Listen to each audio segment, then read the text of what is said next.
Let's go to Washington, where our chief correspondent Peter Cook's standing by with a top Republican on the Joint Economic Committee. Peter. Thanks very much, Mark. I'm joined by Congressman Kevin Brady. He's the vice chairman of the Joint Economic Committee, also a member of the Ways and Means Committee. Thank you for the time. Appreciate it. You were in that conference meeting this morning with House Speaker Boehner. We've already reported on some of the choice words he had for colleagues there, trying to urge unity. Where does this stand right now within the conference? I think momentum's building for the Boehner plan. One, because, it's our philosophy that we're going to cut more than we allow for borrowing authority. It's cut first, so cutting $3 trillion before there is significant debt ceiling increase. And then the fact that there won't be tax increases. We really have drawn the line in the sand on that issue. It complies with that principle. So the momentum, I believe, is building toward that vote. And to be clear, you're a yes vote right now? I am a yes. He can only have 33 defections, assuming there are no Democrats backing it. Do you think at the end of the day he's got 217? Yes, I do.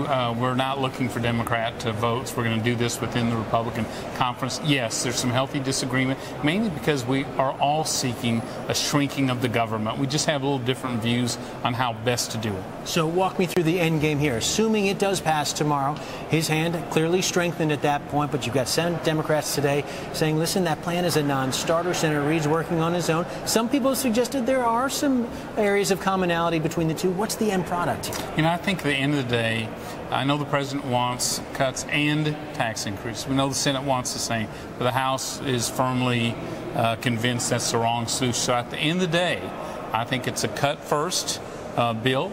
Hopefully $3 trillion or higher, and I think we get it done by the default date. Do you have to have a second debt ceiling vote or additional debt ceiling votes before Election Day? Because for the president, for the White House, they're repeating again, listen, move this issue past Election Day through the end of 2012, get it off the plate. The cloud that's hanging over the economy and the threat of a downgrade right now, take that off the table, yet Republicans seem insistent on not allowing that to happen.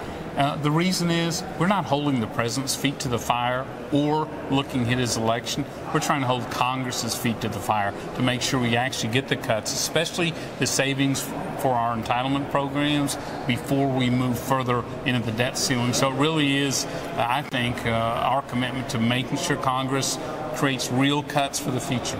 I know this is something you focused on at the JEC about the cloud hanging over the economy right now. To what extent is this debate in and of itself hurting the U.S. economy right now? Would it be good for this economy for you all to resolve this and, again, push this issue to a later time? I think it does have some impact, adds to the uncertainty. I think at the end of the day, if we get this right on shrinking the size of government and we create some investor confidence back into the United States, I think that helps the job forecast going forward. I think getting it right makes a difference. Standard & Poor's has suggested the target here for getting it right is $4 trillion in deficit reduction over 10 years, or just maybe they're prepared to downgrade the United States. What do you think the realistic chance of a downgrade is right now, either before August 2nd or even after, on the chance you all do get a deal? Yeah, I think it's more likely that we'll have one agency at least downgrade. I think that's a mistake. I feel like they're pulling numbers out of their ears, frankly, and becoming much more political than they ought to be. I think what they ought to really look at is, do we get serious about the future entitlement programs? Are we putting in place some of those caps, some of that fiscal discipline? We do that regardless of the number. I think we've got a strong case. Some of your Republican colleagues have raised questions about the idea of impaneling yet another commission, a committee, whatever we want to call it, lawmakers tasked with doing that long-term deficit reductions plan, saying this is the job of Congress, lawmakers, everyday lawmakers, to make these decisions. Where do you stand on that? Is that a wise decision, or is it, again, kicking this can down the road and putting this in the power of just a handful of lawmakers? Well, normally I'm not big on commissions, but in this case, as a committee of lawmakers, they have a defined time, a defined role, and unless they report real cuts, we're going to be back in this place, early spring next year. So there's an action forcing timetable for that committee. Because of that, I think it can help. Now, you talked about taxes. There are going to be Democrats that say, listen, the only way this committee works from a Democratic standpoint is if they consider, again, spending cuts, entitlement program changes, and revenue. At the end of the day, you can be willing to accept at least the notion that revenue is on the table again. Tax increases are off. Revenue, my view, asset sales that are reasonable, privatizing government functions that ought to be in the private sector. Our global competitors have raised revenues without raising taxes by shrinking the size of their government.